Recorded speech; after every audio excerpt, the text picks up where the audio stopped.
प्यार में इतना दर्द किसी को ना मिले। ये कहानी एक ऐसे लड़के की जिसे उसके प्यार में 2 बार इनकार मिला, लेकिन आज भी शायद उस लड़की को भुला नहीं पाया। तो आइए इसे मैं और आप साथ में पढ़ते हैं और जानते हैं कि क्या है आदित्य और खुशी की लव स्टोरी। आदित्य पढ़ने में थोड़ा कमज़ोर और लड़कियों के मामले में थोड़ा पक्का था। उसकी मुलाकात 11th क्लास में खुशी से हुई। खुशी पढ़ने में अच्छी और अपने फ्यूचर के बारे में बहुत सोचने वाली लड़की थी। धीरे धीरे 11th क्लास ख़त्म होते होते वो अच्छे दोस्त बन गए थे और 12th में आदित्य ने खुशी से अपने प्यार का इजहार कर दिया, लेकिन खुशी ने इनकार करते हुए बड़े प्यार से उसे समझाया कि इससे हम दोनों की ज़िंदगी ख़राब हो जाएगी, क्योंकि हम ना ही क्लास में पढ़ाई कर पाएंगे और ना ही घर पर। आदित्य को खुशी की बात थोड़ी बुरी लगी, लेकिन फिर उसे समझ में आ गया कि खुशी सही कह रही है और उससे अपने फ्यूचर और पढ़ाई पर फोकस करना शुरू कर दिया। और अब आदित्य किसी भी लड़की से बात नहीं करता था, यहाँ तक कि खुशी से भी नहीं, क्योंकि उसे लगता था कि वो जब भी खुशी से बात करता है तब उसे अच्छा नहीं लगता था, क्योंकि कुछ दिन पहले तक खुशी उसकी क्रश थी और आज वो उसे रिजेक्ट कर चुकी थी। और आदित्य इन सब बातों को नज़रअंदाज करते हुए अपने इंटरमीडिएट की परीक्षा में मेहनत करके पूरे स्कूल में फर्स्ट आ गया। बाद में आदित्य दिल्ली के एक कॉलेज से बीटेक करने लगा और वहाँ भी वो किसी लड़की से बात नहीं करता था, क्योंकि खुशी ने उससे जो भी बातें कही थी कहीं न कहीं उसके दिल में बैठ गई थी। और जब भी उससे कोई लड़की बात करने आती वो मुंह मोड़ लेता और धीरे धीरे अपने पढ़ाई में भी अच्छा होता गया और आखिरी में आते आते वो अपने कॉलेज में भी टॉप 10 की लिस्ट में आ गया और उसे कॉलेज से प्लेसमेंट भी मिल गई और जॉब करने फिर से मुंबई चला गया। मुंबई एक बहुत ही बड़ा शहर है, जहाँ एक मोहल्ले के लोग दूसरे मोहल्ले वाले को बिल्कुल भी नहीं जानते हैं।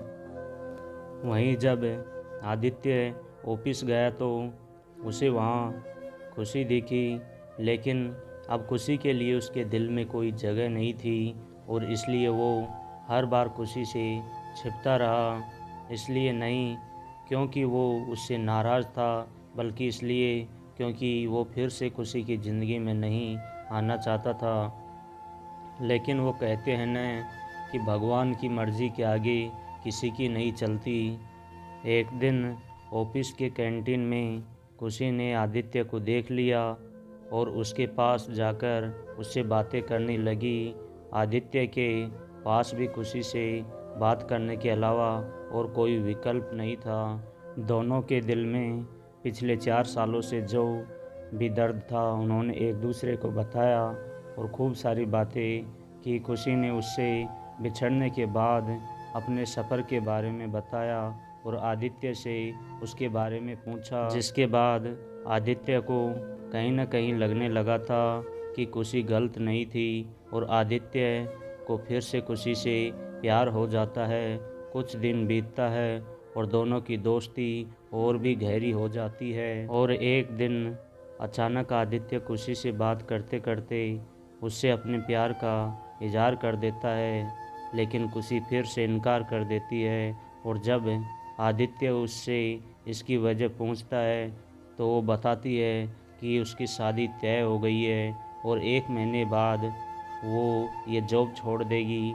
जब ये बात आदित्य को पता चली तो वो एक बार फिर टूट गया, जिसके बाद वो अपने आप को संभाल नहीं पाया और एक चिट्ठी खुशी के लिए छोड़ कर चला गया और खुशी उस चिट्ठी को पढ़ती है जिसमें लिखा था, मेरी प्यारी खुशी, मैं तुमसे बहुत प्यार करता हूँ, लेकिन शायद तुम मेरी ज़िंदगी में नहीं हो, इसलिए तो मैंने तुम्हें 2 बार खोया है।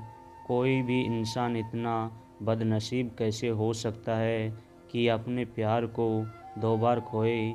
मैं नहीं जानता कि मैं तुमसे दूर रह के जी पाऊँगा कि नहीं, लेकिन अगर तुम्हें किसी और से शादी करते देख लूँगा तो पक्का जी नहीं पाऊँगा। इसलिए मैं तुम्हें और इस शहर को छोड़ के जा रहा हूँ। शायद तुम मुझे भूल जाओ, लेकिन दूसरी बार मिलने के बाद मैं तुम्हें कभी नहीं भूल पाऊँगा।